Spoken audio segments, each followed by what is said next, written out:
দুনিয়ার মানুষ যখন জান্নাতে যাবে, যাওয়ার পরে এক জান্নাতি আরেক জান্নাতির সাথে দেখা হবে, কিন্তু দুই জান্নাতি, জান্নাত একটাই কিন্তু গ্রেড সমান হবে না। একদল জান্নাতের স্ট্যাটাস অনেক উপরে হবে। আমি বুঝানোর জন্য অনেক সময় বলি, বাড়ি দুইটাই, একটা টাইলস লাগাইছে ইটালিয়ান, আরেকটা টাইলস লাগাইছে চায়না। একটার বাথরুমের ফিটিংস হচ্ছে আকিস কোম্পানির, আরেকটা হচ্ছে ফ্রান্সের। একটার বাথরুম বানাতে লাগছে 2 লাখ, আরেকটার লাগছে 20 লাখ। দুইটাই সোফা, একটা সোফা স্টিলের 2000 টাকা হলেই হয়, আরেকটা আছে একদম দামি কাঠের, ওইটা 2 লাখ টাকা লাগছে। সোফা দুইটাই, বাথরুম দুইটাই, বাড়িও দুইটা, কিন্তু এই দুইটা কি সমান? ইলাল্লাহি বিইذনিহি ওয়াসিরাজাম মুনীরা। فقد قال الله سبحانه وتعالى في كلامه المجيد وفي فرقان الحميد. أعوذ بالله من الشيطان الرجيم. بسم الله الرحمن الرحيم.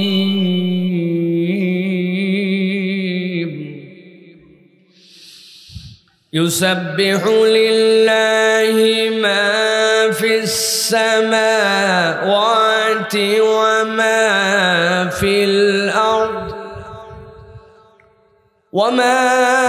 في الأرض الملك القدوس العزيز الحكيم.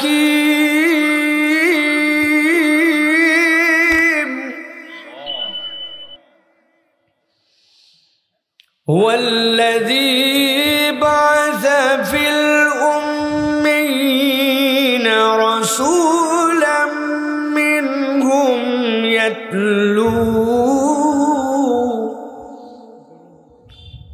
يتلو عليهم آياته ويزكيهم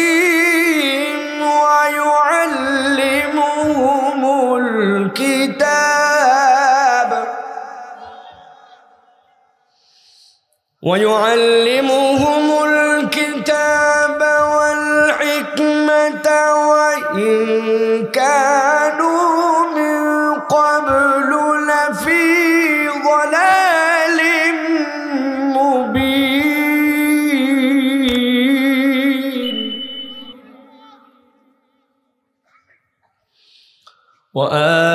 وآخرين منهم لما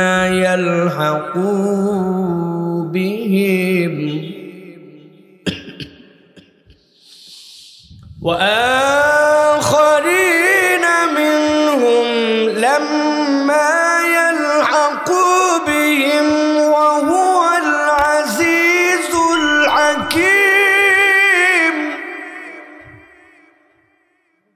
وهو العزيز الحكيم.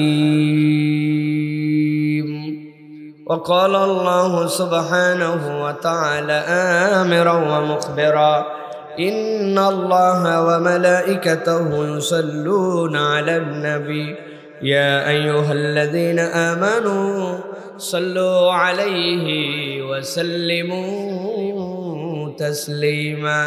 اللهم صل على محمد وعلى آل محمد كما صليت على إبراهيم وعلى آل إبراهيم إنك حميد مجيد.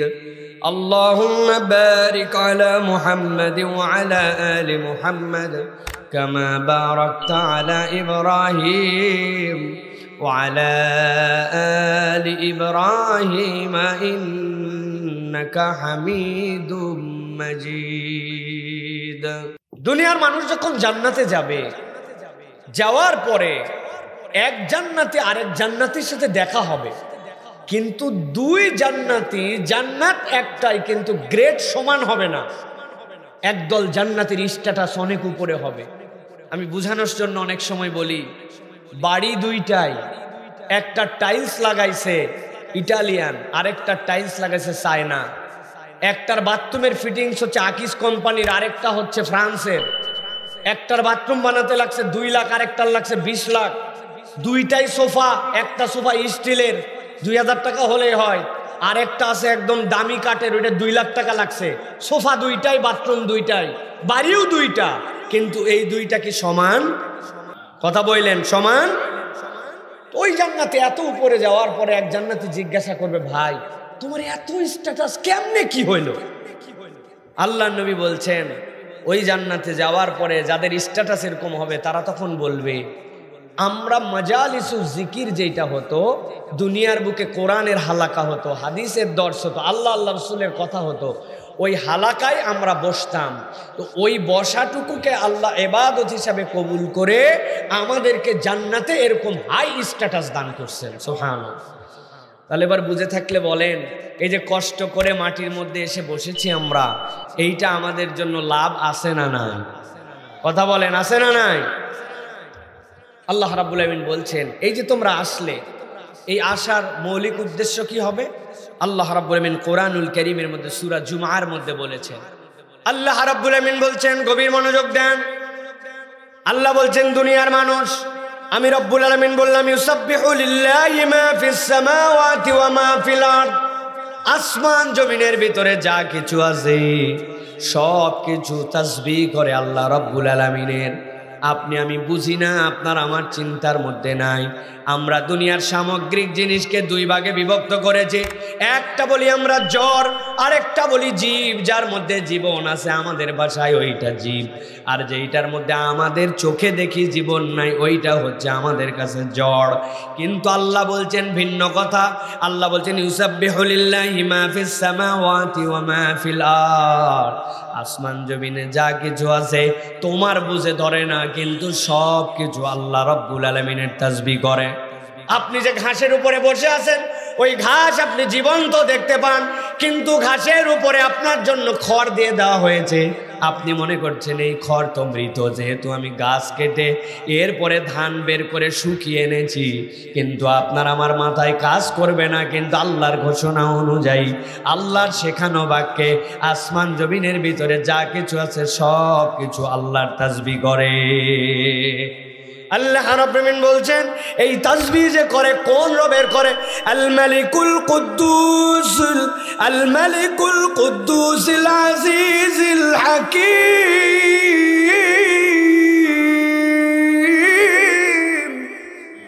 আল্লাহ রাব্বুল আমিন বলছেন, এই হচ্ছে তোমার মালিক, এই হচ্ছেন এমন রব যিনি কারো জন্য মুখাপেক্ষী নয়।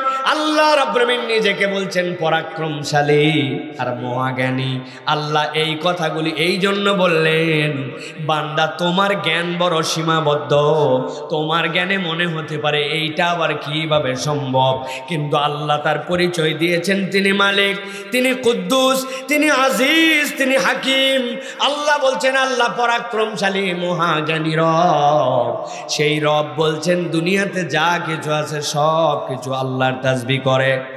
আল্লাহ রাব্বুল আমিন এই কথা বলার পরে আল্লাহ নবী সাল্লাল্লাহু আলাইহি সাল্লামকে বলছেন, এই দুনিয়ার মানুষ, আমি আল্লাহ রাব্বুল আমিন তোমাদেরকে বললাম, তোমাদের কাছে যে পয়গম্বর প্রেরণ করা হয়েছে, ওই পয়গম্বরকে কেন দেওয়া হয়েছে?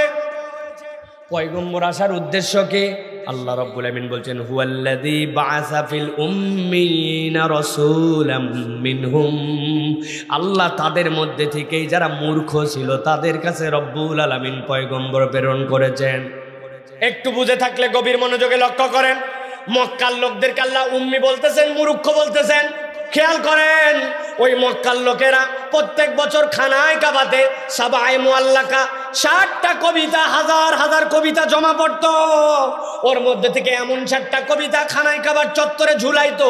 হারামের যারা হজ করার জন্য আসতো তারা দেখার পরে বিস্মিত হয়ে যেত, যার কবিতাটা ওই খানায় কাবায় লটকাতো, ওই বছরের নোবেল পুরস্কার পাইলে এখন যেরকম সম্মান, ওই 7 জন লোককে আরবের মানুষ সেই রকম সম্মান করত। তাহলে বুঝে থাকে বলেন তো, আরবি ভাষায় কতটুকু পণ্ডিত হলে লক্ষ লক্ষ কবিতার মধ্যে থেকে নির্বাচন করে 60টা কবিতা ঝোলাতে হতো?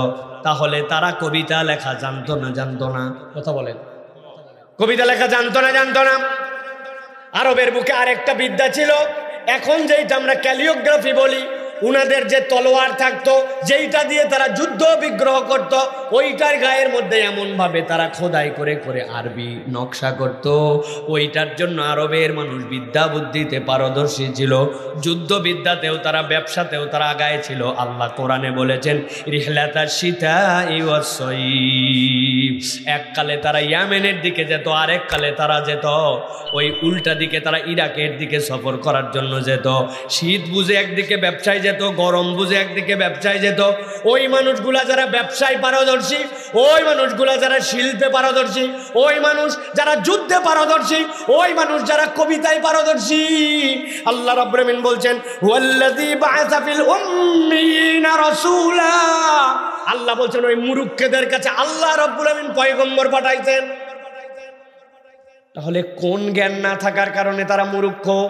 তারা তো এত পণ্ডিত, এত জ্ঞানী আমরা দেখতে পাচ্ছি, তাদের বিদ্যা বুদ্ধির কোনো অভাব নাই, কিন্তু আল্লাহ বলছেন মূর্খদের কাছে আল্লাহ রাব্বুল আমিন পয়গম্বর পাঠালেন। এবার আল্লাহ বলছেন পয়গম্বরের কাজ কি ছিল? ইয়াতুলু আলাইহিম আয়াতি, এক নম্বর কাজ ছিল তারা আল্লাহর আয়াতগুলাকে এই মানুষগুলার কাছে তেলাওয়াত করে শোনাবেন। দুই নম্বর আল্লাহ বলছেন ওয়ায়ুযাক্কিহিম, ওই মানুষগুলা অপবিত্র ছিল, তার মানে সেই জায়গায় কোনো গোসল করা তারা জানতো না, তাই তো না? গোসল করা জানতো, পরিষ্কার পরিচ্ছন্নতা জানতো। এমন এমন ব্যক্তি ছিলেন, এমনকি ইসলাম আনার পূর্বে এমন ব্যক্তি ছিলেন, হযরতে মুসআবের মতো সাহাবী ছিলেন, যাদেরকে আইডল অফ মক্কা বলা হতো। জামা কাপড় জুতাতে এমন যে মানুষজন তাকে ফলো করত। কিন্তু আল্লাহ রাব্বুল আমিন বলছেন ওয়ায়ুযাক্কিহিম, হে নবী আপনার দ্বিতীয় দায়িত্ব হচ্ছে তাদেরকে পবিত্র করা, তাদের অন্তরগুলাকে, অশুদ্ধ অন্তর যেখানে আল্লাহ রাব্বুল আলামিনের অবস্থান কেবল নাই, সাথে সাথে আরো অনেক ইলা আছে, সাথে সাথে আরো অনেক অপবিত্রতা আছে। আল্লাহ বলছেন দুই নম্বর কাজ হবে ওই মূর্খদেরকে ওয়ায়ুযাক্কিহিম। তিন নম্বরে আল্লাহ বলছেন ওয়ায়ুআল্লিমুহুমুল কিতাবা ওয়াল হিকমা, তাদেরকে হিকমা শিক্ষা দেওয়া এবং আল্লাহর কিতাব তাদেরকে বুঝায় দেওয়া। রব্বুল আলামিন এরপরে আবার বলছেন ওয়া ইন কানু মিন ক্বাবলু লাফি দালালিম মুবিন। আমি আল্লাহ আবারও বললাম, প্রথমেও মূর্খ বলেছি, শেষেও আবার বলতেছি, ওই মানুষগুলা ইতিপূর্বে প্রকাশ্য ভ্রষ্টতার মধ্যে ছিল। ভালো করে খেয়াল করে নিজে নিজে মিলান। আল্লাহ রাব্বুল আমিন বললেন উম্মীদের কাছে নবী প্রেরণ করলেন, আর শেষে বললেন এই মানুষগুলা প্রকাশ্য ভ্রষ্টতার মধ্যে ছিল। আর নবীকে পাঠানোর চারটা কারণ বললেন। চারটা কারণের মধ্যে একটা আয়াত তেলাওয়াত, আরেকটা তাদেরকে তাজকিয়ায়ে নফস, আরেকটা তাদেরকে আল্লাহর কিতাব শিক্ষা, আরেকটা তাদের মধ্যে প্রজ্ঞা ঢুকায় দেওয়া। তাহলে এই চারটা গুণ না থাকলে আপনি যেই হন না কেন, আপনি যত পণ্ডিত হন, আপনি যত বড় ব্যক্তিত্বশালী হন, আল্লাহর কাছে আপনি মূর্খ, ঠিক না? একটু উদাহরণ দিলেই বুঝতে পারবেন। এই যে আপনাদের রাস্তার কাজ হয়, বিভিন্ন ধরনের বিল্ডিং এর সরকারি টেন্ডার হয় না ভাই? যারা টেন্ডার দেয় আর যারা এই কাজগুলা নেয়, ওরা তো একদম পড়ালেখা জানে না, সমাজের সবচেয়ে মূর্খ, তাই তো? এটা কথা বলেন, হোহা করেন। পড়ালেখা জানে না। সচিবালয়ে যেগুলা বসেছিল ইন্ডিয়ার আদানি গ্রুপের সাথে যারা বাংলাদেশের এই বিদ্যুতের চুক্তি করছিল, ওরা কি মূর্খ না শিক্ষিত? দেশের স্বার্থকে জলাঞ্জলি দিয়ে এমন একটা চুক্তি করছে, যেই চুক্তি কোনো সুস্থ বিবেকের লোক যদি মদ খায়, গাঁজা খায়, এই অবস্থায় লেখায় নেওয়া সম্ভব, তাছাড়া লেখায় নেওয়া সম্ভব নয়। 139 পাতার চুক্তি গোপন করে রেখে দিছে, পরে হিসাব করে দেখছে 139 নয় 250 পাতা একটা চুক্তি করছে। কি এমন চুক্তি যেটাতে 250 পাতা লাগে? একটা জবান বন্ধ রাখবেন না। যারা এই কাজ করলো, এই মানুষগুলো আপনার আমার ভাষায় শিক্ষিত না অশিক্ষিত? শিক্ষিত। কিন্তু আমরা যদি দেখি এই দেশের বিপক্ষে গেল, রাস্তা বানানোর কাজ পাওয়ার পরে যেই জায়গায় যে ম্যাটেরিয়াল দেওয়ার কথা ছিল ওই ম্যাটেরিয়াল দেয় নাই। যেখানে আপনি দেখবেন দেওয়ার কথা ছিল খুব ভালো মানের, যে জায়গায় পাথর ওই জায়গায় দিছে দুর্বল মানের খোয়া, যেই জায়গায় দেওয়ার কথা ছিল বিটুমিন ওই জায়গায় দিছে পোড়া মোবিল আর কেরোসিন, আর যেই জায়গায় দেওয়ার কথা ছিল ভালো ভালো রড ওই জায়গায় দিছে বাঁশও দেয় নাই, শেষের দিকে কঞ্চি দিছে। বাঁশেরও একটা দাম আছে ওদের কাছে, ঠিক কিনা? কেন বলতেছি একটু মিলান, ভালো করে বুঝে নেন। তাহলে শিক্ষা তাদের ভাষাও আছে, কিন্তু আল্লাহ বলতেছেন এই শিক্ষা তাদের প্রকৃত শিক্ষা হয় নাই। কেননা তাদের কাছে কোরআন নাই, তাদের অন্তর কোরআন দিয়ে বিশুদ্ধ হয় নাই। তাদেরকে আল্লাহর দেওয়া প্রজ্ঞা যেইটাতে সত্য মিথ্যা চিনতে পারবে, এই বোধ এবং বিবেচনাটা তাদের চক্ষুতে উন্মোচিত হয় নাই, ঠিক না? এই জন্য ওরা হচ্ছে শিক্ষিত চোর। ওরা শিক্ষিত কিন্তু আল্লাহর ভাষায় সুশিক্ষিত নয়। এখন আপনাদেরকে শপথ নিতে হবে যে আমরা কি কেবল দুনিয়াবি এরকম শিক্ষা চাই, নাকি আল্লাহর ভাষায় আল্লাহ যেভাবে বলেছেন ওই রকম সুশিক্ষিত হতে চাই? কি আল্লাহর দেওয়া শিক্ষা শিক্ষিত হতে চাই? একটা পয়েন্ট শেষ।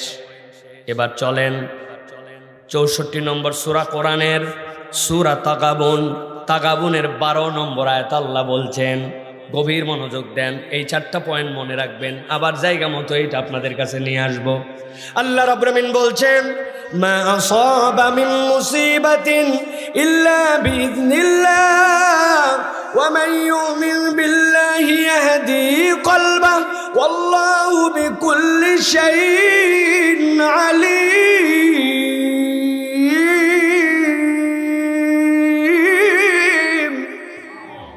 আমার রব্বুল আমিন বলছেন, এই দুনিয়ার মানুষ, দুনিয়াতে তোমাদের যত মুসিবত হয়, যত বিপদ হয়, যত ধরনের তোমাদের দুনিয়ার বুকে তোমরা বিভিন্ন ধরনের সমস্যা দেখো, আল্লাহ বলছেন আল্লাহর হুকুম ছাড়া একটাও হয় না। সবগুলার পিছে আল্লাহর হুকুম আছে। আল্লাহ রাব্বুল আমিনের নলেজের বাইরে হয় না, আল্লাহর জ্ঞানের বাইরে কোনো বিপদ, কোনো অকল্যাণ কোনোটাই তোমাদের নাই। আল্লাহ এর দ্বারা বুঝাতে চান, আমি বান্দা তোরে অকল্যাণ চাপাই দেই না, বরং বান্দা তোর উপরে যদি কোনো অকল্যাণ আসে সেইটার ব্যাপারে তোর রব কিন্তু বেখবর নন। আল্লাহ রাব্বুল আমিন বলছেন, তবে শোনো বান্দারা, ওয়া মান ইউমিন বিল্লাহ, তবে তোমার যত বিপদ আসুক, তুমি যদি আল্লাহ রাব্বুল আমিনের প্রতি ঈমান আনতে পারো, আল্লাহ বলছেন ইয়াহদি কলবাহু, আমি রব্বুল আমিন গ্যারান্টার হলাম, তুমি যদি ওই বিপদের সময়ও ঈমান এনে তোমার রবের প্রতি অটল অবিচল থাকো, আমি রব চ্যালেঞ্জ দিলাম, তোমাকে হেদায়েতের রাস্তা বের করে দেওয়ার দায়িত্ব আল্লাহর। এবার আল্লাহ বলছেন, বান্দা তোমাকে তো আল্লাহ রাব্বুল আমিন হেদায়েত দিবেন, আল্লাহ সব বিষয়ে জানেন, কিন্তু এই হেদায়েতটা তুমি পাবে কেমনে? তোমার সমাজ পরিবর্তন হচ্ছে না, শিক্ষিত করলে সেইটা চোর হলো, ব্যারিস্টার বানালে ওইটা মিথ্যাবাদী হলো, সচিব বানালে ওইটা দেশ বিক্রির সই করলো, ঠিক না? কেমনে ঠিক হবে? আল্লাহ রাব্বুল আমিন বলছেন, ওয়া আতিউল্লাহ ওয়া আতিউর রাসূল। 1 নম্বর দায়িত্ব নিলেন আল্লাহ রাব্বুল আমিনকে অনুসরণ করো। 2 নম্বরে ওয়া আতিউর রাসূল, আর তার রাসূলের অনুসরণ করো। ফাইন তাওয়াল্লাইতুম ফাইন্নামা আলা রাসূলিনাল বালাগুল মুবিন। আল্লাহ বলছেন দায়িত্ব দিলাম, আল্লাহর অনুসরণ করো আর রাসূলের অনুসরণ করো। ফাইন তাওয়াল্লাইতুম, তোমরা যদি পণ্ডিতি করে তোমার মুখ ফিরায় নাও, আমার আল্লাহ যে আইন দিয়েছেন, আমার আল্লাহ যে বিচার দিয়েছেন, আমার আল্লাহ যে রাষ্ট্রনীতি দিয়েছেন, আমার নবী যেটা ইমপ্লিমেন্টেশন করে দেখাই দিয়ে গেছেন, আল্লাহ বলেন এই 2টা কেবল তোমরা অনুসরণ করো, আল্লাহর আইন মেনে নাও, নবীজির দেখানো পদ্ধতি তোমাদের জীবনে নিয়ে নাও। আল্লাহ বলছেন যত সমস্যা আছে সব সমাধান আমার। তবে ফাইন তাওয়াল্লাইতুম, যদি তোমরা মুখ ফিরায় নাও, জেনে রাখো ফাইন্নামা আলা রাসূলিনাল বালাগুল মুবিন, আমার নবীর দায়িত্ব হচ্ছে পৌঁছায় দেওয়া, আমার নবীর এর বেশি জিম্মাদারি নাই। এবার উত্তর দিতে হবে আপনাদেরকে, সমস্যা আমাদের যে সমাজে আছে ওই সমস্যা দূর করার জন্য আল্লাহ পয়গম্বরকে কয়টা দায়িত্ব দিয়ে প্রেরণ করেছেন? কথা বলেন, কথা বলেন, ইয়াংরা বলেন কয়টা?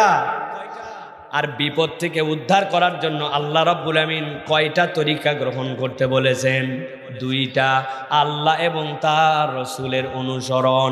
আল্লাহর ইতাআত আর রাসূলের দেখানো পথ যদি কোনো বান্দা নেয়, আল্লাহ বলছেন রব্বুল আলামিন ওই বান্দা, ওই সমাজ, ওই দেশকে আল্লাহ রব্বুল আমিন যত বিপদে আসুক রব্বুল আলামিন পরিবর্তন করে দিবেন। সুবহানাল্লাহ।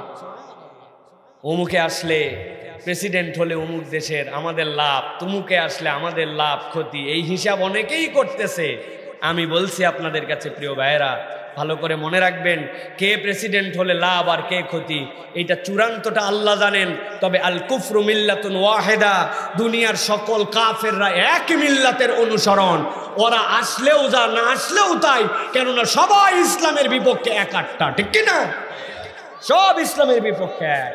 অতএব আমাদেরকেও এখন নিজেদের পরিবর্তন লাগবে। তাহলে প্রিয় ভাইয়েরা, আমি মূলত আজকে এই আয়াতে কারিমার আলোকে, যে আয়াতে কারিমা আপনাদেরকে বললাম, এই আয়াতে কারিমার আলোকে আমরা আজকে নবী করিম সাল্লাল্লাহু আলাইহি ওয়াসাল্লামের ইতাআত, নবীজির অনুসরণ, এই অনুসরণের হাজারো দিক আছে, হাজারো বর্ণনা আছে, কিন্তু আল্লাহ রাব্বুল আলামিন নবীর ব্যাপারে বলেছেন ওয়া ইন্নাকা লাআলা খুলুকিন আযীম। আল্লাহ নবীজিকে এক মহান চরিত্র উপর অধিষ্ঠিত করেছেন।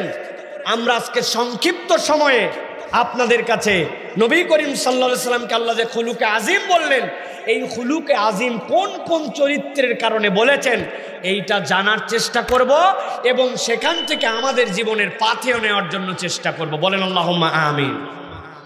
খুব সংক্ষিপ্তভাবে আমি 10টা দিকের কথা আপনাদের কাছে বলবো। তার আগে দেখেন, আমাদের নবীকে যে আল্লাহ রাব্বুল আলামিন খুলুকে আযীম বললেন, খুলুকে আযীম মানে কি? এমন একটা চরিত্র, যেই চরিত্র মাপার মতো কোনো মিটার নাই। আপনাদের এলাকায় যদি কারো জ্বর হয়, জ্বর কি দিয়ে মাপে ভাই? একটু কথা বলেন আপনারা, আস্তে আস্তে বলেন, কিন্তু একটু কথা বলেন। যদি দুধের মধ্যে ভেজাল আছে কি না আছে, এইটা কি দিয়ে মাপে ভাই? জানেন এইটা? ল্যাক্টোমিটার আছে একটা। আপনি দুধের মধ্যে দিবেন, কতটুকু পানি আছে উঠে যাবে। এক লোকের দুধের মধ্যে দিছে, দিয়ে চেক করছে, করে বলে এই তুই দুধে তো পানি মিশাইছিস। কয় আল্লাহর কসম করে বলছে আমি পানি মিশাই নাই। মিটারে বলতেছে পানি, আর তুই বলিস মিশাই নাই। আমি পানি মিশাই নাই, তবে বালতিটা ধুইয়া যখন দুধ ডালা লাগবে তখন একটু পানি দিছি। কয় তোর একটু পানি যদি বালতি ধোয়ার 1 লিটারে 1 লিটার হয়, তাহলে পানি মিশালে কি করতি তুই? এই মিটার আছে যেটা দিয়ে দুধ মাপা যায়। কাপড় মাপার জন্য গজ মাপার ফিতা আছে, মিটার আছে, আছে না ভাই? আমি বুঝাতে চাই যে আল্লাহ রাব্বুল আলামিন আপনার আমার হাবিবকে বলেছেন ওয়া ইন্নাকা লাআলা খুলুকিন আযীম, মানে আল্লাহ বলছেন আমার হাবিবের চরিত্রটা এমন চরিত্রের উপর অধিষ্ঠিত যে এইটা মাপার মতো পৃথিবীতে কোনো মিটার নাই। কিয়ামত পর্যন্ত আমার নবীর জীবন থেকে নতুন নতুন দীক্ষা মানুষ পাবে। সুবহানাল্লাহ বলেন। মুফাসসিররা বলছেন এই আয়াতে কারিমার আলোকে আল্লাহ নবীর জীবনে 60টা গুণ ছিল, অনেক গুণ ছিল, কিন্তু এই 60টা গুণের কারণে তাকে খুলুকে আযীম, মহান চরিত্রে চরিত্রবান বলা হয়েছে। 1 নম্বরে নবী করিম সাল্লাল্লাহু আলাইহি ওয়াসাল্লাম কোরআনের ব্যাপারে কঠোর ছিলেন। কোরআনের যা নির্দেশনা, এটাতে নবী করিম সাল্লাল্লাহু আলাইহি ওয়াসাল্লাম কঠোর, এই ব্যাপারে তার কোনো ছাড় নাই। 2 নম্বরে রাসূলুল্লাহ সাল্লাল্লাহু আলাইহি সাল্লাম কোরআন যে বিষয়ে সন্তুষ্ট, আল্লাহর নবীও সেটার উপরে সন্তুষ্ট। এখানে নবী করিম সাল্লাল্লাহু আলাইহি সাল্লাম আলাদা করে কোনো মতামত দেন নাই, বা আল্লাহ রাব্বুল আলামিন কোনো পয়গম্বরকে দেওয়ার অধিকারও দেন নাই। আল্লাহ ওইভাবেই তাকে গাইড করছেন। 3 নম্বরে স্বভাবগতভাবেই আল্লাহ নবী সাল্লাল্লাহু আলাইহি সাল্লাম শালীন চরিত্রের ছিলেন, অশালীন না। তিনি ন্যাচারালি শালীন চরিত্রের মানুষ ছিলেন। 4 নম্বরে নবী করিম সাল্লাল্লাহু আলাইহি সাল্লাম তার জীবনে কখনো হাট বাজার, চায়ের স্টল, আড্ডা, বিভিন্ন জায়গায় হই হট্টগোল, এগুলোতে কোনোদিন আল্লাহ নবী যান নাই। হই হট্টগোল এবং বেশি মানুষের যে জায়গায় গ্যাদারিং, আল্লাহ নবী সাল্লাল্লাহু আলাইহি সাল্লাম এটাকে অ্যাভয়েড করতেন, হই হট্টগোল নবীজি করতেন না। 5 নম্বর, আল্লাহ নবী কখনো অনিষ্টের মোকাবেলায় অনিষ্ট দিয়ে করেন নাই। কেউ একজন খারাপ করছে, আপনি তার এগেনস্ট আবার খারাপ দিয়ে শোধ দিবেন, কাঁটা দিয়ে কাঁটা তোলা, এটা নবী করিম সাল্লাল্লাহু আলাইহি সাল্লামের চরিত্র ছিল না। 6 নম্বর, নবী করিম সাল্লাল্লাহু আলাইহি সাল্লাম মানুষকে অন্তর থেকে মাফ করে দিতেন। শুনতে সহজ, একজনের সাথে ঝামেলা হয়েছে, ভাই মাফ করে দিয়েন, আপনি বলছেন মাফ করে দিছে, কিন্তু মন থেকে মাফ হয় নাই, অন্তরের মধ্যে বছরকে বছর ধরে রাখে, আছে কিনা ভাই? মানুষ পারে না অনেক সময় মাফ করতে, হৃদয় এমন ব্যথা লাগছে, কেমনে মাফ করবে? উপরে মাফ করছে কিন্তু ভিতর থেকে হয় না। কিন্তু নবীজি খুলুকে আযীম, তিনি যদি বলতেন মাফ করে দিলাম, অন্তর থেকেই সেটা মাফ করে দিতেন। আর 7 নম্বরে প্রকাশ্য এবং ক্ষমা সুন্দর আচরণ আল্লাহর নবী এটা ধরে রাখতে পারতেন। কোনো মানুষকে ক্ষমা করার পরে এই ক্ষমা সুন্দর আচরণটা নবী করিম সাল্লাল্লাহু আলাইহি ওয়াসাল্লাম ধরে রাখতে পারতেন, যেটা স্বাভাবিকভাবে মানুষের জীবনে কঠিন। নবী করিম সাল্লাল্লাহু আলাইহি ওয়াসাল্লামকে এই জন্য আল্লাহ বলছেন ওয়া ইন্নাকা লাআলা খুলুকিন আযীম, আপনাকে এক মহান চরিত্রের উপরে আমি অধিষ্ঠিত করেছি। এই 7টা চরিত্রের আলোকে আমাদের যারা সিরাতবিদ, এই সিরাতবিদরা বলছেন নবীকে যে আল্লাহ রাব্বুল আমিন আয়াত তেলাওয়াত করতে বললেন, নবীকে যে তাজকিয়া করতে বললেন, নবীকে যে কোরআন শিক্ষা দিতে বললেন, নবীকে যে হিকমা শিক্ষা দিলেন, নবীজি মূলত 10টা তার ব্যক্তিগত চরিত্রের দ্বারা এই সমাজের মানুষের কাছে এমন প্রভাব রেখেছিলেন যে এই সমাজটা ঘুণে ধরা থেকে স্বর্ণালী সমাজে রূপান্তর হয়েছিল। আজকে আমরা সংক্ষিপ্ত সময়ে নবী জীবনের এই সমাজ পরিবর্তনকারী 10টা গুণের কথা শুনবো না, আমাদের জীবনেও এইটা বাস্তবায়ন করার জন্য চেষ্টা করব। বলেন ইনশাআল্লাহ, বলেন আল্লাহুম্মা আমিন। পারবো তো ইনশাআল্লাহ? তাহলে গুণ কয়টা? 10টা। 2 হাত তুলে দেখাতে হবে। অনেকক্ষণ হাত নামাইছিলেন, হাত নামান একসাথে তুলতে হবে। তাহলে রাসূলুল্লাহ সাল্লাল্লাহু আলাইহি ওয়াসাল্লামের অনন্য অসাধারণ যেই গুণের দ্বারা তিনি সমাজ পরিবর্তন করেছিলেন, এরকম গুণ কয়টা? সকলের হাত ওঠে নাই, আরেকটা চান্স দিব, নামান সকলে। এবার বলেন কয়টা? আলহামদুলিল্লাহ, আরেকটা চান্স, লাস্ট চান্স, যারা তোলেন নাই এবার শেষ সুযোগ। নবী করিম সাল্লাল্লাহু আলাইহি ওয়াসাল্লামের আজকে আমরা কয়টা গুণের কথা শুনবো? কয়টা? আলহামদুলিল্লাহ বলেন। একটু ব্যায়াম হয়ে গেল আপনাদের, আর মোড়া ভাঙালাম একটু আপনাদের। চলেন তাহলে আমরা একে একে নবী করিম সাল্লাল্লাহু আলাইহি সাল্লামের এই গুণগুলা সংক্ষিপ্ত সময়, দীর্ঘ সময় আমাদের নেই, আমরা আলোচনা করার জন্য চেষ্টা করি। নবী করিম সাল্লাল্লাহু আলাইহি সাল্লামের 1 নম্বর গুণ ছিল আল্লাহর নবী সাল্লাল্লাহু আলাইহি সাল্লাম ক্ষমা এবং সহিষ্ণুতায় পুরা পৃথিবীর কাছে আদর্শ ছিলেন। সুবহানাল্লাহ বলেন। ক্ষমা এবং সহিষ্ণুতা, কোনো কিছুকে সহ্য করার ক্ষমতা। আল্লাহ রাব্বুল আলামিন কুরআনুল কারীম সূরা আলে ইমরান, কোরআনের 3 নম্বর সূরা, এই সূরার 159 নম্বর আয়াতের মধ্যে আল্লাহ বলছেন ফাবিমা রাহমাতিম মিনাল্লাহি লিনতা লাহুম ওয়ালাউ কুনতা ফাওয়ান গালিজাল কলবি লানফাদ্দু মিন হাওলিক। ও আমার হাবিব, আপনার ব্যাপারে আমি আল্লাহ বললাম, আল্লাহ আপনার অন্তরটাকে এত কোমল বানিয়েছিলেন, আপনার অন্তরটাকে এমন নরম করে দিয়েছিলেন। আল্লাহ রাব্বুল আমিন বলছেন যদি আপনার অন্তর যদি নরম না হতো তাহলে আপনার পাশে কেউ থাকতো না, বরং আপনার কোমলতার কারণে মানুষ আপনার কাছে এসেছিল। আল্লাহ বলছেন ওয়ালাউ কুনতা ফাজ্জান গালিজাল কলব লানফাদ্দু মিন হাওলিক। আপনি যদি খ্যাপা স্বভাবের হতেন, আপনি যদি কড়া মেজাজের হতেন, তাইলে মানুষজন আপনার পাশে একত্রিত হতো না। তার মানে বোঝা যায় ইমানদারের চরিত্রটা কখনো রাগী স্বভাব, খ্যাপা স্বভাবের হবে না। ইমানদারের অন্তর এবং আচরণটা তার জন্য সব সময় কোমল হবে। মসজিদের মধ্যে ছোট্ট একটা বাচ্চা গেছে, যাওয়ার পরে নামাজের মধ্যে একটু হাসাহাসি করছে, কত মুরব্বী তাদেরকে এমন বকে, এমন সাটাসাটি করে, ওই বাচ্চার মসজিদের দিকে যায় না। ঠিক কিনা? আছে কিনা ভাই? আছে কিনা?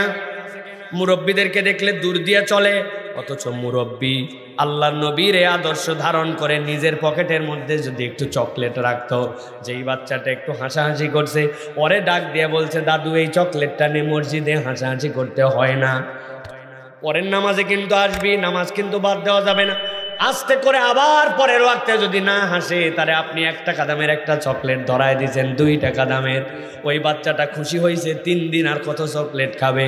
পকেটের মধ্যে একটা 5 টাকার কয়েন রাখছেন, বের করে দিয়ে তার হাতে দিয়ে বলছেন দাদু তুই তো সুন্দর করে নামাজ পড়িস, প্রত্যেক দিন চকলেট খাইলে কেমন হয়? এই 5 টাকা দিলাম, যেইটা কিনে খেতে মন চাই যা দোকান থেকে কিনে খাবি, নামাজ কিন্তু বাদ দিবি না। ওই ছেলেটা আপনাকে মহব্বত করে, আপনাকে ভালোবাসে, নামাজের প্রতিও তার আস্তে আস্তে আগ্রহ হয়ে গেছে। হঠাৎ করে একদিন আপনার জানাজার ঘোষণা হয়ে গেছে, আপনি মারা গেছেন, আপনি নাই, আপনি কবরে চলে গেছেন। কিন্তু ওই বাচ্চাটা, যেই বাচ্চাটা ছোটবেলায় আপনার চকলেটের বিনিয়োগ 10 টাকার 5 টাকার বিনিয়োগে মসজিদমুখী হয়েছিল, নামাজ কালাম করেছিল, মসজিদের মধ্যে হাসাহাসি বাদ দিয়ে আদব শিখেছিল, আপনি কবরে শুয়ে থাকবেন। আর ওই বান্দা যতদিন বেঁচে থাকবে আর সিজদা দিতে থাকবে, ওর নামাজের সওয়াবের একটা অংশ আপনার কবরে পৌঁছাতে থাকবে। অথচ আমরা করা জবাবের যুবককে বলছে নামাজ পড়ছিস? বলছে হ্যাঁ দাদা পড়ছি। কয় ওয়াক্ত? বলে আজকের ফজর পড়া হয় নাই, বাকি 4 ওয়াক্ত পড়ছিস। সাথে সাথে ওরে বলছে তোর ফজরই নাই, শুরুই নাই, বাকিগুলা দিয়ে কি হবে? আছে কিনা ভাই? আপনি না উল্টাটা বলতে পারেন, বেটা দিনে 5 ওয়াক্ত নামাজ ইন্ডিভিজুয়ালি ফরজ, তুই ফরজটা ফজরটা পড়িস নাই, কিন্তু বাকি 4টা পড়ছিস। মাশাআল্লাহ, কত তুই আগায় গেছিস। খালি ভাই ফজরটা ধর, তাহলে তুই তো পূর্ণ হয়ে যাবি। এইটাও বলা ওইটাও বলা।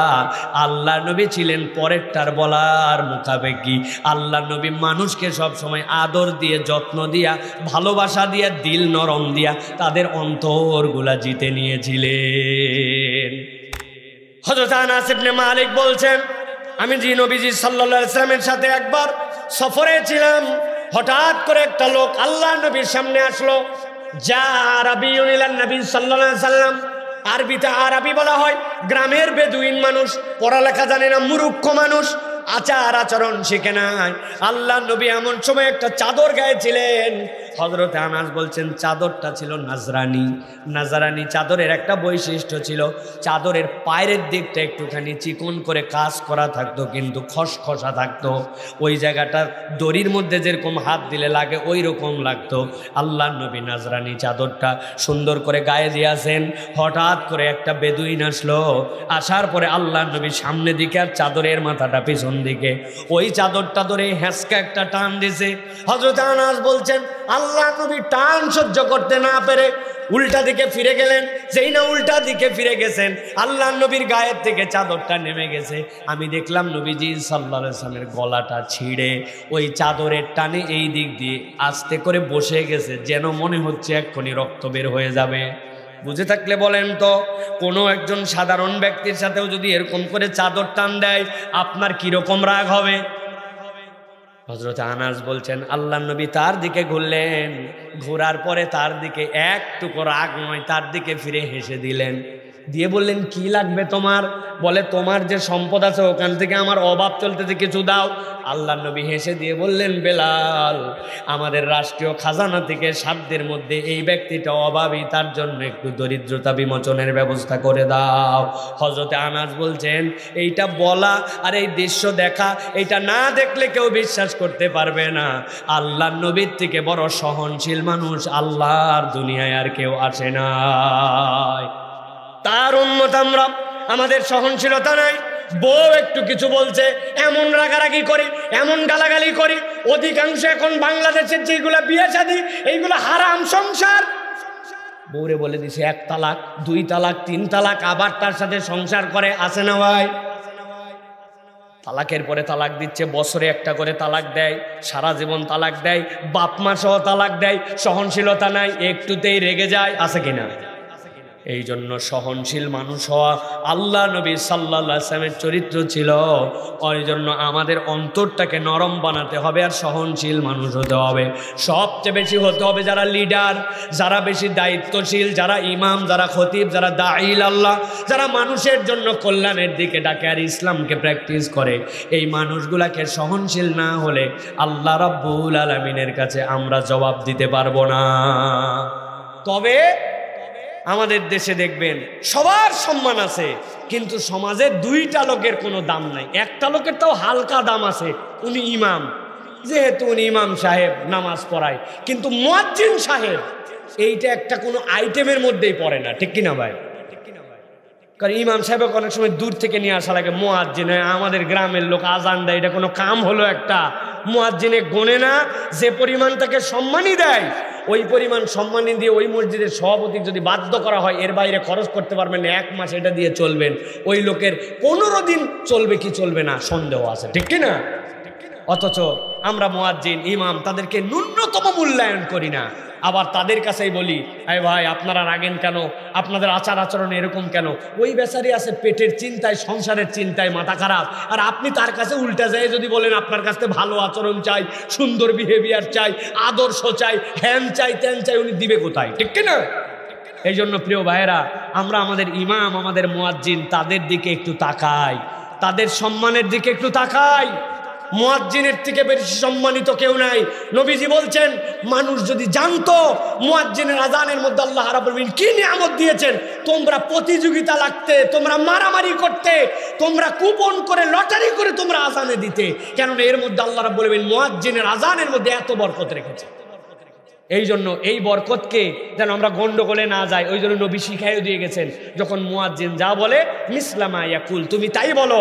মুয়াজ্জিন আজান দিয়ে যে সোয়াব, আপনি উত্তর দিয়ে ওই সোয়াব পাবেন। সুবহানাল্লাহ। অতএব এই ইমাম মুয়াজ্জিনের প্রতি আমাদের দায়িত্বশীল হতে হবে। রাজি আছে তো ইনশাআল্লাহ? খালি বলি হো হো, কিন্তু কোনো পরিবর্তন নাই, কোনো পরিবর্তন নাই। বাজারের গরুর গোশতের দাম ওই 300, 400, 500 থেকে এখন 750 পৌঁছাইছে, কিন্তু মুয়াজ্জিনের দাম আস্তে আস্তে আরো নিচে নামছে। মুয়াজ্জিনের বেতন বাড়ে নাই। কি কথা ভুল কিনা?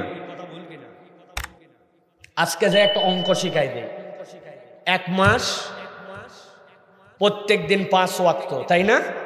তাহলে 5 ওয়াক্ত হলে আপনার 30 দিনে কত ওয়াক্ত হয়? 150 ওয়াক্ত আজান, 150 ওয়াক্ত একামত, 300 ওয়াক্ত না? আপনি মুয়াজ্জিনে যাই শুনবেন যে বাবা তোমার এলাকায় সম্মানী কত, এই 300 দিয়ে ওইটার একটু ভাগ দিবেন, দিলে দেখবেন কয়টা আপনার খরচ পড়ে আর কিরকম আয়োজন পড়ে। ওই বেচারি অথচ 1 মিনিট যদি দেরি করে আজান দেয়, মুরব্বী আসে বলে কি ব্যাপার, কোথায় গেছিলেন, দায়িত্বর খেয়াল আছে না নাই? আপনার দেখলাম 40 সেকেন্ড পরে আজান দিলেন, বাহ, আছে না? কি পিকআপ! 13 সেকেন্ড পার হয়ে গেছে, একামত দেওয়ার আগে কুলি করে অজু করা যায় না, 13 সেকেন্ড ডিজিটাল ঘড়ি, বাপরে পিকআপ আছে কিনা? আপনি একটু 7 দিন দায়িত্ব নিয়েন। মুয়াজ্জিন 7 দিন ছুটি খাবে, ইমাম সাহেব 7 দিন ছুটি খাবে, মসজিদের সভাপতি 7 দিন নামাজ পড়াবে, আর সেক্রেটারি 7 দিন আজান দিবে, তাহলে ঠেলা টের পাওয়া যাবে। যদি এই যোগ্যতা না থাকে তাহলে আপনি সভাপতিগিরি করেন না। সকলের ছুটি লাগে, ওনার ছুটি লাগে না? সবচেয়ে বড় ডিউটি তো আমাদের। শুক্রবার শনি যেই দিন জগতের ছুটি, ওই দিন আমাদের জগতের দায়িত্ব। তো উনার ছুটি লাগে না? বছরে 5 দিন, মাসে 5 দিন ছুটি লাগে না? তো উনার ছুটিটা দিবে কে? আর ওই সময় দায়িত্ব পালন করবে, ওই সময় দায়িত্ব পালন করবে সভাপতি। সভাপতি যদি দায়িত্ব পালন না করতে পারে, এই যোগ্যতা না থাকে, তাহলে উড়াধুরা সভাপতি মসজিদে দরকার নাই। ঠিক কিনা? আপনি করবেন 2 নম্বরই, মুখের মধ্যে নাই দাড়ি, ফজরের নামাজে হাজির হয় না, উনি হয়েছে মসজিদের সেক্রেটারি। কে বলছে আপনার সেক্রেটারি হওয়ার জন্য? 5 ওয়াক্ত নামাজ যদি মসজিদের বাসিন্দা হন, মসজিদে আপনি পড়লে আপনি মসজিদের সেক্রেটারি, নচেত মসজিদের ইমাম সভাপতি আর মসজিদের মুয়াজ্জিন সেক্রেটারি। ঠিক কিনা? আপনারা একটু গরম হন একটু। বহুদিন ধরে এরকম চলছে, আর ধানাই পানাই চলবে না। উনি অমুক দল করে, ইউনিয়ন অমুকের অমুক সভাপতি, উনাকে সভাপতি না করলে মসজিদ চলবে না, বাটাম দিয়ে সবগুলোকে ঝকঝরা করে ফেলতে হবে। ভণ্ডামি করার জায়গা পাও না? না, বহু দল রাজনীতি করছো, আর এই সকল কোনো 2 নম্বর চলবে না। ঠিক না? এখন একটা পরিবেশ চলতেছে, এই পরিবেশের পরে নতুন এক পরিবেশ আসলে আবার ওইটা পরিবর্তন হতে পারে। যারা এখন মিষ্টি মিষ্টি কথা শোনাচ্ছে, ওরাও এক সময় গরম দিয়ে পার করছে এই দেশে। আমরা সব আমল দেখছি। ঠিক না? সব চোর দেখছি আমরা এই সকল চোর দেখতে চাই না। আমরা এখন ইসলামের শাসন চাই, আমরা কোরআনের শাসন চাই, আমরা সৎ লোককে দেখতে চাই, পরীক্ষিত মানুষকে দেখতে চাই, যারা সমাজে কোনোদিন চুরি ডাকাতি করে নাই, অন্যায় করে নাই, মিথ্যা কথা বলে না, আল্লাহর আইনের পক্ষে। আমরা এখন থেকে তাদের পক্ষে থাকবো। রাজি আছেন? রাজি আছেন? এটা আমাদেরকে হতে হবে প্রিয় ভাই। 1 নম্বরে তাহলে আল্লাহ নবী সাল্লাল্লাহু আলাইহি ওয়াসাল্লাম ক্ষমা এবং সহিষ্ণুতায় আদর্শ। 2 নম্বরে নবীজি সাল্লাল্লাহু আলাইহি ওয়াসাল্লাম হায়া এবং লজ্জায় আদর্শ। বড় সহজ কথা শুনতে, কিন্তু বড় কঠিন কথা। নবী করিম সাল্লাল্লাহু আলাইহি ওয়াসাল্লামের লজ্জাশীলতার ব্যাপারে বলা হচ্ছে, একজন কুমারী নারী যখন বিয়ের আগে যেরকম লজ্জাশীল থাকে, আমার নবীজি সাল্লাল্লাহু আলাইহি ওয়াসাল্লামের থেকেও বেশি লজ্জাশীল ছিলেন। আপনারা সকলেই জানেন, আল্লাহ নবী সাল্লাল্লাহু আলাইহি ওয়াসাল্লাম খানায় কাবা নির্মাণ হচ্ছে, ওই নির্মাণের সময় পাথর নিয়ে বাচ্চারা আসতেছে। ওই জাবালে কাবার থেকে পাথর নিয়ে নিয়ে খানায় কাবা নির্মাণের জন্য ঢোয়ায় দিচ্ছে, যার যতটুকু সামর্থ্য। নবীজির চাচা যারা আছে সব চাচারা কাজ করতেছে মিস্ত্রির, আর বাচ্চা কাচ্চা কিশোররা সব জোগাড়ের কাজ করে। এমন সময় নবীজির এক চাচা দেখে বলছে, মুহাম্মদ তুমি মাথায় করে পাথর নিয়ে আসো, ওই পাথরে তোমার মাথায় তো দাগ হয়ে যাচ্ছে, কষ্ট পাও, আমি বুদ্ধি শিখাই দেয়। দেখো অনেক বাচ্চা কাচ্চারা নিজেদের লুঙ্গিগুলা খুলে বিড়া বানায় মাথার মধ্যে করে নিয়ে আসছে, তুমিও তোমার নিজের লুঙ্গিটা খুলে বিড়া বানাও, বানায় পাথরটা নিয়ে আসো। আল্লাহ নবী নিয়ে আসে না। একবার দুইবার তিনবার দেখার পরে এক চাচা রাগ করে আল্লাহ নবী সাল্লাল্লাহু আলাইহি ওয়াসাল্লামের ইজারটা যেটা ছিল ওইটা ধরে টান দিছে, দিয়ে বলছে মুহাম্মদ এইটা দিয়ে মাথার মধ্যে বিড়া বাঁধো। টান দিয়ে নবীকে দেওয়ার আগে আল্লাহ নবী এমন লজ্জাশীল ছিলেন, অজ্ঞান হয়ে খানায় কাবার চত্বরে পড়ে গেছে। নবীজি ছিলেন সর্বোত্তম আদর্শ, হায়ার দিক দিয়ে, লজ্জার দিক দিয়ে। যার হায়া আছে তার জীবনে সব আছে, আর যার জীবনে নম্রতা আছে তার জীবনে আল্লাহর দয়া আছে। এখনকার যুবক, এখনকার তরুণ আমরা যদি দেখি, আমাদের অধিকাংশের জীবন থেকে এখন হায়া লজ্জা শরম উঠে গেছে, ঠিক কিনা? এমন পোশাক পরে, এমন ধরনের চুল কাটে, এমন ধরনের আচার আচরণ করে যেইটা আগেকার দিনে কল্পনাও করা যেত না। আগে আমরা দেখেছি আমাদের অনেক বড় ভাইয়েরা সিগারেট খাইতো, কিন্তু কোনো মুরব্বি দেখলে কেমনে সামলাবে, কোন দিকে যাবে, অস্থির হয়ে যেত।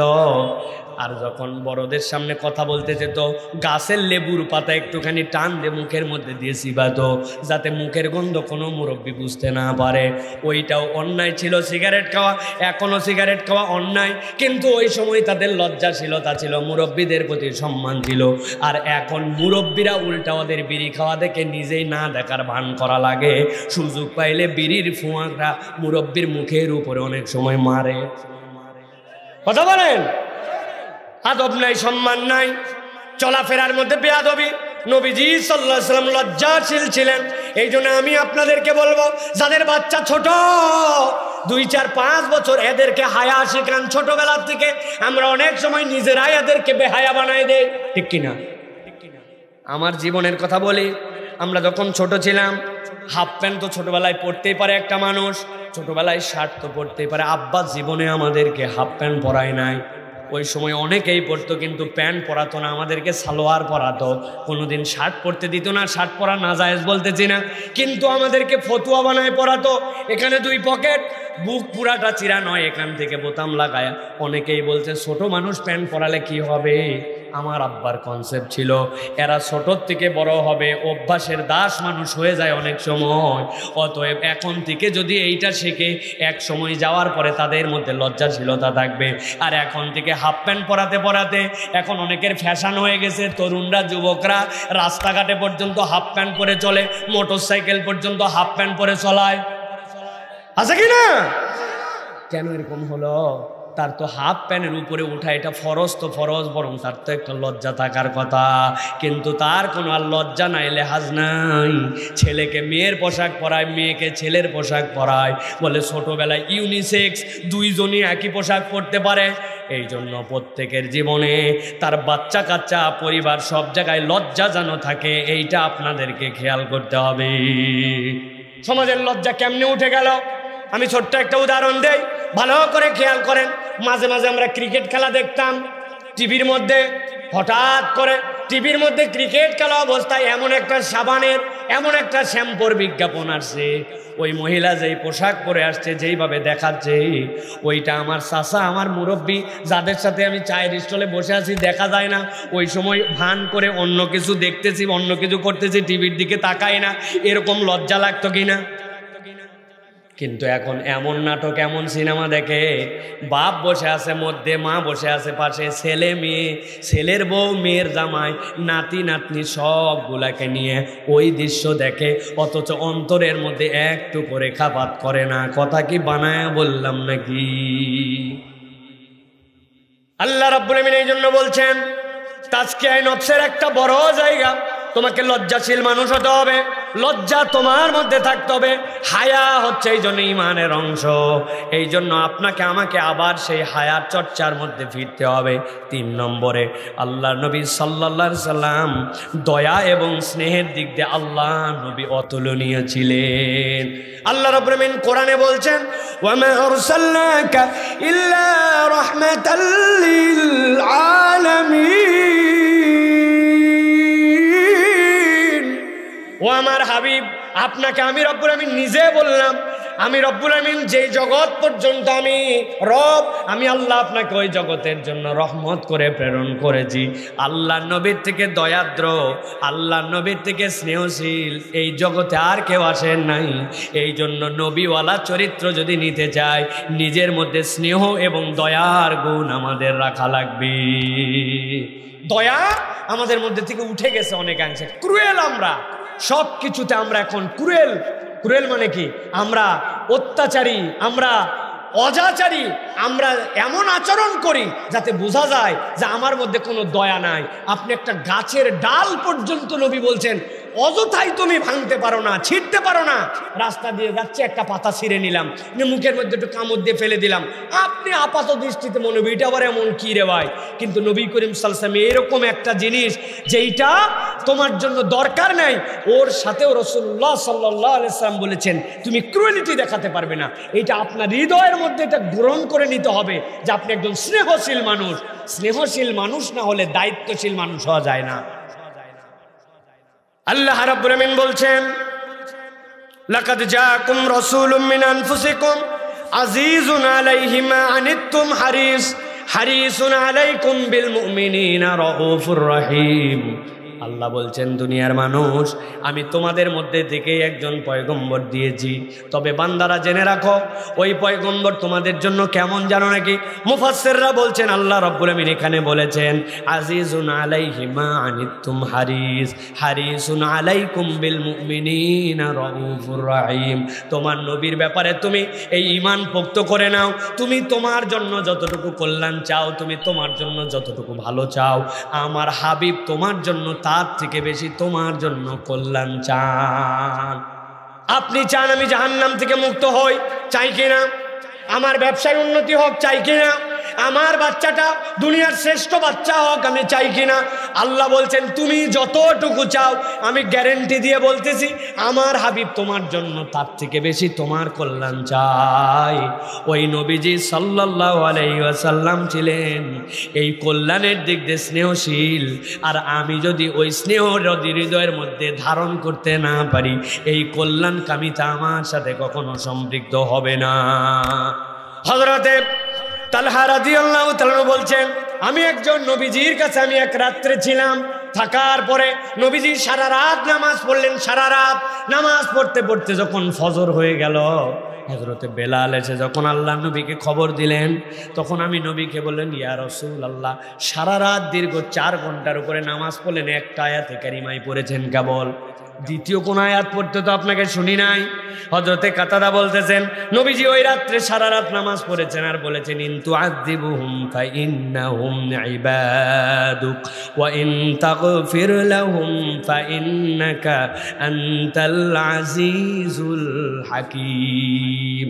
হে আল্লাহ, আপনি যদি তাদেরকে মাফ করে দেন তাহলে আপনাকে ধরার কেউ নাই, আপনার বান্দা তারা।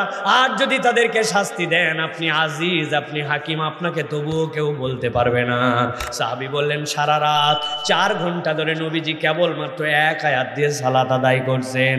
হযরত নবীজি বললেন, ও আমার সাহাবী শোনো, আমি এমনি এমনি আয়াতে কারিমা আমার জন্য পড়ি নাই, আমি আমার উম্মতের দিকে তাকায়া সিজদায়, আমি আমার উম্মতের জন্য তাকায়া কিয়ামে, আমি আমার উম্মতের দিকে তাকায়া রুকুতে আল্লাহর কাছে কেবল একটাই দোয়া করেছি, আল্লাহ ওই কিয়ামতের দিনে আমার উম্মতের কি হবে? তাদের জন্য আমাকে তুমি শাফাআতের জন্য পারমিশন দাও। ইন্নী সাআলতু শাফাআতা লিউম্মতি, আমি আল্লাহর কাছে আমার উম্মতের শাফাআত চেয়েছি। ওয়াহিয়া নাইলা, ফজরের দিকে আল্লাহ রাব্বুল আমিন আমাকে বলেছেন, ও আমার হাবিব, আপনার জন্য শাফাআত মঞ্জুর করে দেওয়া হলো। শাফাআত আপনি করতে পারবেন, তবে একটা শর্ত আছে, লিমান লা ইউশরিক বিল্লাহি শাইআ, কেবলমাত্র বান্দা যদি আল্লাহর সাথে শিরিক না করে, আপনি আপনার যে উম্মত ইচ্ছা সেই উম্মতকে শাফাআত করবেন। সুবহানাল্লাহ। তাহলে নবীজি সারা রাত উম্মতের জন্য ভাবলেন, আর আমি আমার জীবনে কেবল আমার জন্যই ভাবছি, আমার কমিউনিটির জন্য, আমার পাশের যুবকের জন্য, আমার তরুণের জন্য, আমার সমাজের জন্য আমরা চিন্তা কখনো করি না, ঠিক কিনা ভাই? আমার যদি একটু হয়, নিজে বাঁচলে বাপের নাম, আমারটুকু হলেই তো যথেষ্ট, আবার কেমনে কি আমরা এরকম ভাবি না ভাই। আপনার মধ্যে দয়া ততক্ষণ ঢুকবে না যতক্ষণ আপনি অপরকে নিয়ে চিন্তা করবেন না। কুনতুম খায়রা উম্মাহ উখরিজাত লিন-নাস, আপনাকে আমাকে অপরের কল্যাণের জন্য সৃষ্টি করা হয়েছে, আমি খালি আপন ভাবনায় আছি। আপনার সমাজ কেমনে পরিবর্তন হবে? আমরা বলি ছেলেগুলো বেয়াদব হয়ে গেছে, বলি না ভাই? আচ্ছা বেয়াদব হয়ে গেছে বলি, কিন্তু ওদেরকে আদবওয়ালা করার জন্য আমার ন্যূনতম কোনো প্রচেষ্টা আছে? বলেন, আপনি বলেন, একজন বুকে হাত দিয়ে বলেন, উঠে বলেন, ভাই আমার সমাজ বেয়াদব হয়েছে আর আমার বয়স 60 বছর, আমি তাদের আদবওয়ালা বানানোর জন্য এই উদ্যোগ নিয়েছি। বলেন 3টা উদ্যোগের কথা বলেন। খালি বলি বেয়াদব হয়ে গেছে, বেয়াদব হয়ে গেছে, ছেলে পেলে কেমন জানি হয়ে গেছে, আগেই ভালো ছিল এখন। ওই ছেলেটা কেন এরকম হলো? কোন ল্যাকিংসে, কাদের সংস্পর্শে, কোন সমাজ ব্যবস্থায়, এটা আমরা একবার চিন্তা করি নাই। এই জন্য সমাজের রুট থেকে পরিবর্তন করার জন্য হৃদয়ে স্নেহ লাগবে। স্নেহ আর মমতা না থাকলে সমাজ পরিবর্তন করা সম্ভব নয়। 4 নম্বরে সংক্ষেপ বলে শেষ করি,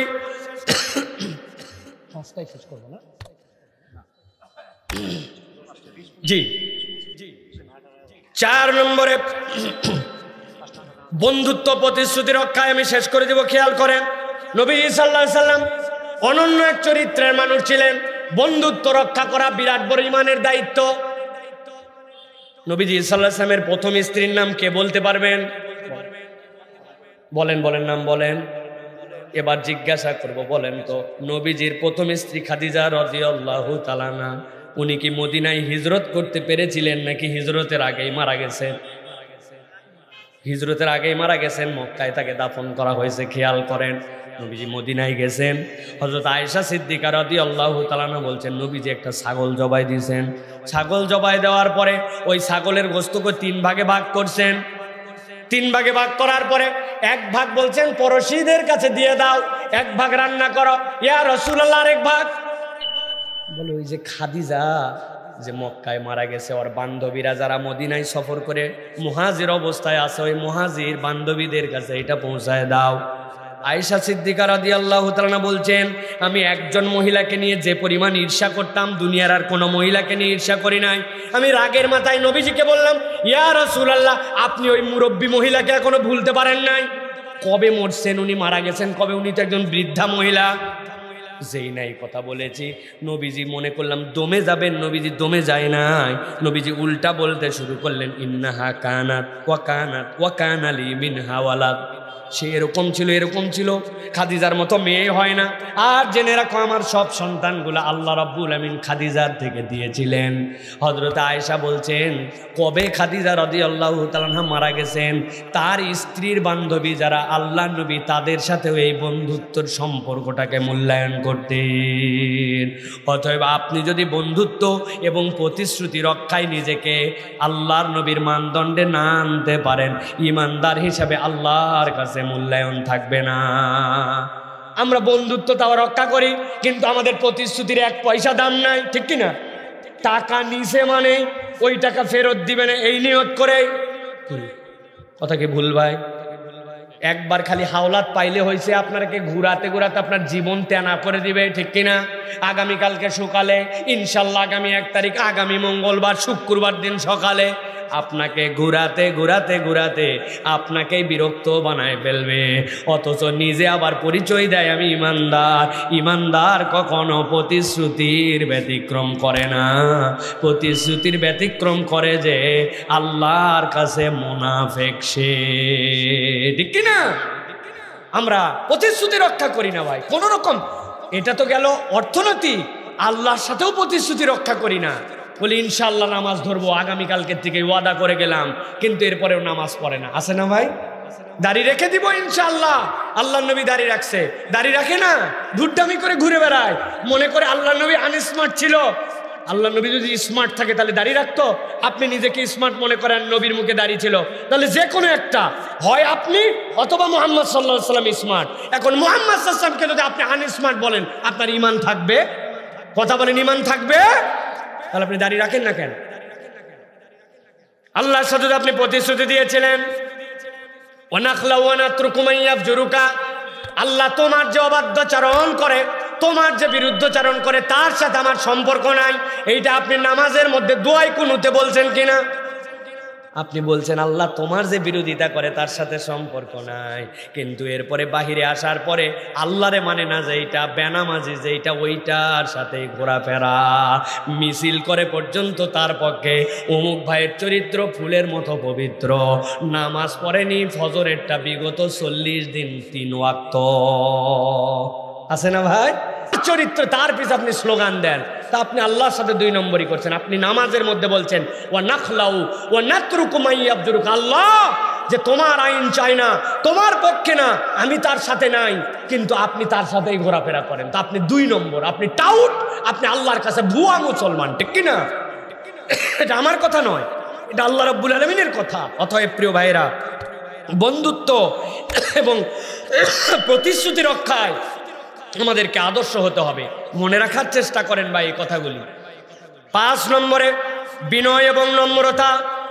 কয়েকবার এসেছে বিষয়টা, বিনয়টা ভিন্ন জিনিস। অনেকের উপরে বিনয়, ভিতরে বিনয় নয়। বুঝাই দেয় একটু।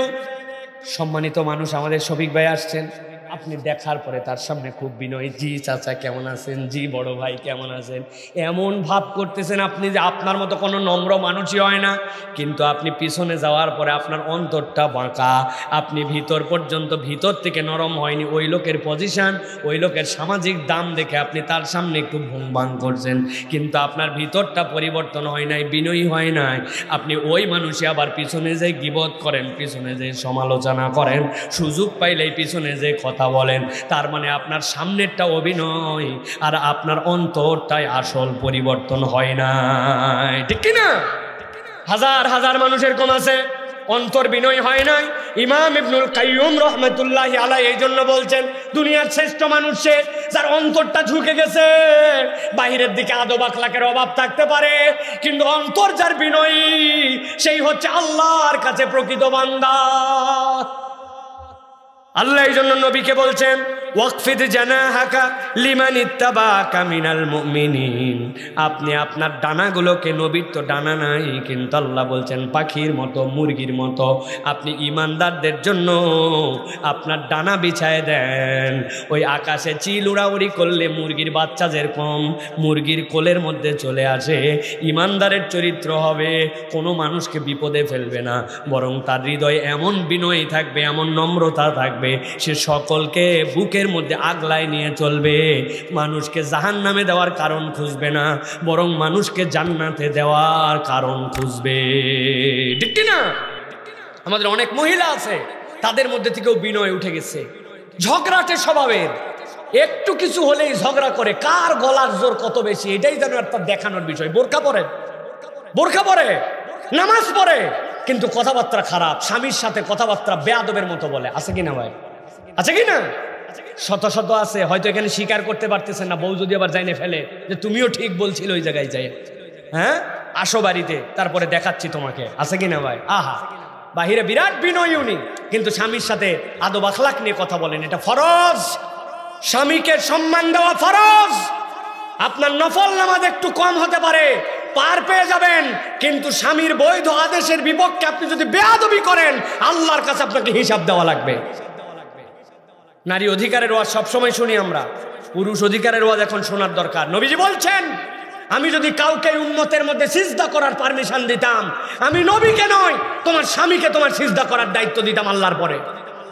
পারমিশন হয় নাই, এই জন্য কোনো জায়গায় নাই। কিন্তু কথাটা কত ওজনের। আপনি কথায় কথায় স্বামীর সাথে চ্যাটাং করেন, বাজে ব্যবহার করেন। অধিকাংশ মহিলা এখন এরকম।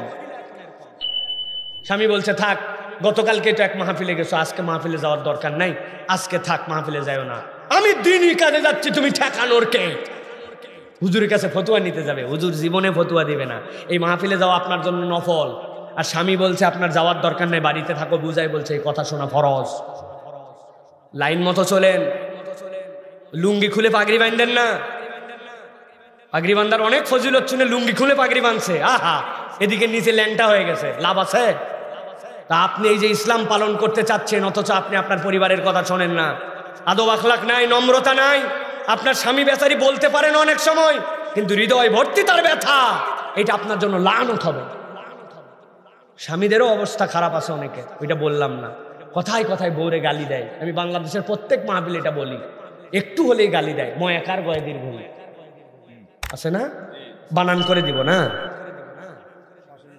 হ্যাঁ ইচ্ছা মতো আমরা গালাগালি করি। আল্লাহ রাব্বুল আমিন আমাদেরকে বিনয় এবং নম্রতা এটা ভিতরে ধরতে হবে ভাই।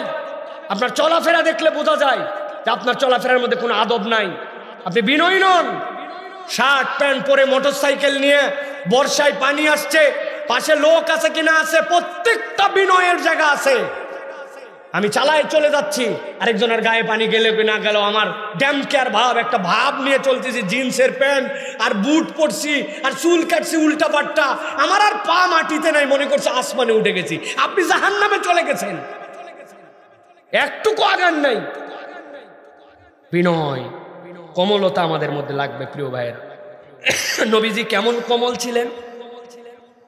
নবীজি গাধার পিঠে উঠতেন, গরিব মানুষের সাথে খাইতেন, নিজের জুতা নিজে সেলাই করতেন, নবী করিম সাল্লাল্লাহু আলাইহি ওয়াসাল্লাম বাজার করতেন, নবী করিম সাল্লাল্লাহু আলাইহি ওয়াসাল্লাম অন্যের ডাকে সাড়া দিতেন, নবী করিম সাল্লাল্লাহু আলাইহি ওয়াসাল্লাম এতিমের প্রয়োজনে চলে যেতেন, অচেনা লোকের জানাজায় শরীক হতেন।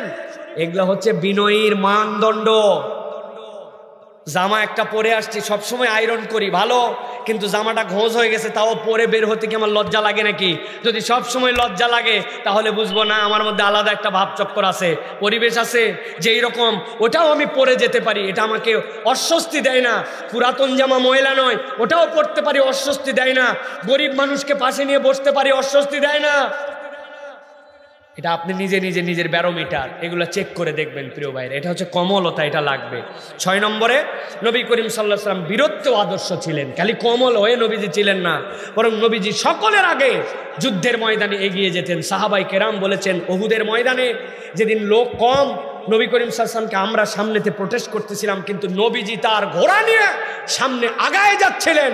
অতএব তরুণ এবং যুবক, নবীর থেকে সাহসের দীক্ষা, নবীর থেকে বড় সাহসী কেউ ছিলেন না। এই সাহস বাহির দিয়ে হয় না, অন্তরের পবিত্রতা লাগে, অন্তরের তাসকিয়া লাগে। অন্তর বিশুদ্ধ না হলে বাহিরের সাহস দিয়ে কাজ হয় না। 7 নম্বরে আল্লাহ নবী সাল্লাল্লাহু আলাইহি ওয়াসাল্লাম দানশীলতায় আদর্শ ছিলেন। নবীজি সাল্লাল্লাহু আলাইহি ওয়াসাল্লাম এত পরিমাণ দান করতেন, রমজান মাসে তার ব্যাপারে বলা হয়েছে আল্লাহ নবীর দান যেন সমুদ্রের ঝড়কে অতিক্রম করে যেত। এক মহিলা সাহাবী আল্লাহ নবীর কাছে আসছেন, 2 টুকরা মাত্র ছাগলের গোশত নিয়ে আসছেন আর সাথে একটু লাউ, নবীজিকে একটা বাটিতে করে দিয়েছেন। আল্লাহ নবী নিছেন, নেওয়ার পরে বলছেন, বেলাল ওই বাটি ভর্তি করে 1 হাত ধরে তুলে যতগুলা সোনা দানা গহনা আছে সবগুলোর মধ্যে দিয়ে দাও, দিয়ে তাকে দিয়ে দাও। ওই মহিলা ঘাবড়ায় গেছে, নবীজি কি করতেছেন? এইটা আমি নিয়ে আসছি 2 টুকরা, আর আল্লাহ নবী তার বদলে দিয়েছেন এতগুলা। যারা হাদিস বেত্তা তারা বলতেছেন নবীজিকে আল্লাহ রাব্বুল আমিন এটা করায় দেখাইছেন সর্বনিম্ন কিছুতেও সর্বোচ্চটা কেমনে দিতে হয়, উম্মত যেন ওইটা বরাবর অন্তত দেওয়ার তৌফিক হয়। এটা আল্লাহ নবী সাল্লাল্লাহু আলাইহি ওয়াসাল্লামকে দিয়ে আল্লাহ দেখাইছেন। এখন মুসলমান মানে কঞ্জুস, মুসলমান মানে একবারে কেমনে গচ্ছিত করে রাখবে। যদি তাই না হতো তাহলে মসজিদের মধ্যে জুমার মুসল্লি 200 জন, কিন্তু জুমার দিনে কালেকশন হয় 150 টাকা। কি কথা বলেন? চায়ের দোকানে যে 10 টাকার চা খায়, আহা মোবাইলে ফ্লেক্সি লোড উঠায়, মোবাইলে টাকা ভরতে তরুণদের কোনো অভাব নাই, কিন্তু মসজিদের দান করার সময় চিন্তা করে আমি স্টুডেন্ট, অতএব আমি কেন দান করব? খবরদার খবরদার, আপনি যদি কৃপণ স্বভাবের হন আল্লাহ আপনার রিজিক কমায় দিবেন, আর আপনি যদি দানকারী হন, আপনি যদি মহানুভবতা দেখান, আল্লাহ রাব্বুল আলামিন আপনাকে বাড়ায় দিবেন। আমার কথা নয়, নবীজি বলছেন ইরহাম্মান ফিল আরদ, দুনিয়ায় যে আছে তার প্রতি তুমি দয়া দেখা, আসমানওয়ালা তোমার প্রতি দয়া করবে। সুবহানাল্লাহ। কেউ যেন আপনার থেকে ফেরত না যায়, একটা সুন্দর কথা দিয়ে হলেও ফেরত না যায়। টাকা নাই, দিতে পারেন নাই, কিন্তু সুন্দর করে বলছেন বাবা রে থাকলে দিতাম রে, দিতে পারলাম না, কিন্তু দোয়া করি আল্লাহ জানো তোমার এই চাহিদাটা অন্য কারো কাছ থেকে মিটায় দেয়। আল্লাহ নবী বলছেন আল কালিমাতু তাইয়্যিবাতু সাদাকা, তোমার এই সুন্দর কথাটুকু আল্লাহর কাছে একটা সাদাকা হিসেবে লেখা হবে। সুবহানাল্লাহ। বলার ঢং কি? এত চাস কেন? দেওয়ার থাকলে তো দিতাম, এখন সর কাটে পর আসে না ভাই? এটা কোনো বলা হলো? ইমানদারের বলা এরকম হবে না, ইমানদারের কথাটাও দান হবে। নবীজি এটা আপনাকে আমাকে শিখাই দিয়ে গেছেন। 8 নম্বরে আল্লাহ ভীতি। নবীজি সাল্লাল্লাহু আলাইহি ওয়াসাল্লামের থেকে আল্লাহ ভীরু কারো হওয়া সম্ভব নয়, কিন্তু সাহাবায়ে কেরাম বলতেছেন জাতা দিয়ে জব ভাঙলে যেরকম গড়গড় করে শব্দ হতো, আল্লাহ নবী ভিতর থেকে এমনভাবে কাঁদতেন যে আল্লাহর নবীর ওই কান্নার শব্দটা আল্লাহর ভয়ে এরকম করে আমরা শুনতে পেতাম। নবীজি আল্লাহকে ভয় করে চলেছেন, আল্লাহ তার আগের পরে সব গুনাহ মাফ করে দিয়েছিলেন। কিন্তু আজকের জীবনে আমাদের সবচেয়ে বড় যেটা ল্যাকিং, সেটা আল্লাহ ভীতি আমাদের থেকে উঠে গেছে। আল্লাহ ভীতি যার মধ্যে নাই তার দ্বারা দুনিয়ার সব করা সম্ভব, ঠিক কি না? 9 নম্বরে নবীজি সাল্লাল্লাহু আলাইহি ওয়াসাল্লাম দুনিয়া বিমুখতায় আদর্শ ছিলেন। দুনিয়া আমাদের লাগবে, কিন্তু দুনিয়ার মধ্যে ডুবে গেলে হবে না। দুনিয়ার মধ্যে যদি কেউ ডুবে যায়, হালাল হারাম তখন আর মানতে পারে না, তখন তার মন পছন্দ জিন্দেগি গঠন করে। এই জন্য দুনিয়া লাগবে, কিন্তু দুনিয়ার মধ্যে নিরেটভাবে ডুবে যাওয়া যাবে না। সর্বশেষ আল্লাহর নবী সাল্লাল্লাহু আলাইহি ওয়াসাল্লাম আল্লাহর কৃত ওয়াদার উপরে অটল অবিচল ছিলেন এবং উম্মতকে তার উপরে থাকতে বলেছেন। এই পয়েন্টটা শুধু বুঝে নেন, আল্লাহর ওয়াদার উপরে অটল অবিচল মানে কি? আল্লাহ রাব্বুল আমিন আপনার আমার জীবনে যা যা আমর করেছেন, নির্দেশ করেছেন, দুনিয়া একদিক, আপনি নির্দেশনা কখনো অমান্য করবেন না। ধান লাগানোর মৌসুম, বলছেন যে ভাই এখন গা কাদা, এই সময় যাই গোসল করবো, আর মাত্র 3% লাগালে হবে। এই করে আপনি জোহরের নামাজ কাজা করে আসরের সময় গেছেন। মা বোনেরা আর একটুখানি গরু ছাগল উঠানোর আছে, এই কথা বলে জোহর কাজা করে আসর করে মাগরিবের সময় সব নামাজ একবারে পড়ে ফেলতেছে। আছে কিনা ভাই? নামাজ কাজা হয় তো আমাদের না? আল্লাহর ওয়াদা as-salatu li waqtiha, আপনি ওয়াদা থেকে কখনো সরতে পারবেন না। নবীজি অটল অবিচল ছিলেন। এই জগৎ যার, আইন তার, আল্লাহ রাব্বুল আমিনের আইনে বিচার ফায়সালা হবে। আপনি দুনিয়ার স্বার্থে, দুনিয়ার নিজামে, দুনিয়ার স্বার্থে, দুনিয়ার পরিপ্রেক্ষিতে বলতেছেন না না আল্লাহর বিধানও লাগে, আমাদের বিধানও লাগে। অতএব আপনি আল্লাহর ওয়াদার উপরে অটল অবিচল থাকেন নাই। আপনাকে ওয়াদার মধ্যে থাকতে হবে। আল্লাহর দেওয়া বিধানের উপরে শ্রেষ্ঠ কোনো বিধান নাই। অতএব এই জমিন যার, হুকুম চলবে তার, ঠিক কি না? এটা আল্লাহর সাথে ওয়াদা। আপনি কিন্তু ওয়াদা করছেন, নবী বলছেন এই ওয়াদার উপরে আল্লাহর নবী কখনো নড়চড় করেন নাই। যুদ্ধের ময়দানে সালাত 2 রাকাত পরে ফেরত আসছেন, আবার একদল সামনে গেছে, তারপরেও সালাত বাদ দেন নাই। আর আমরা ঘোরাফেরা করে সালাত বাদ দেই, মিথ্যা কথা মুখ দিয়ে রেগুলার বলি। আছে কি না? গালিটা আছে কি না? গিবটটা আছে কি না? গালিটা আছে কি না? তো বয়স না হয়ে গেল, দাড়ি না পেকে গেল, কবে এগুলা বাদ দিব? অন্তরটা কবে পবিত্র করব? এগুলো আল্লাহর ওয়াদা যে ইমানদার আল্লাহর হুদুদের মধ্যে থাকবে। আজকের থেকে কি তাহলে আমরা শপথ করতে পারি যে নবী করিম সাল্লাল্লাহু আলাইহি ওয়াসাল্লামের এই চরিত্রগুলো আমাদের জীবনে আমরা ধারণ করার জন্য চেষ্টা করব? পারবো ইনশাআল্লাহ। আল্লাহ আমাদেরকে তৌফিক দান করুক, বলেন আল্লাহুম্মা আমিন।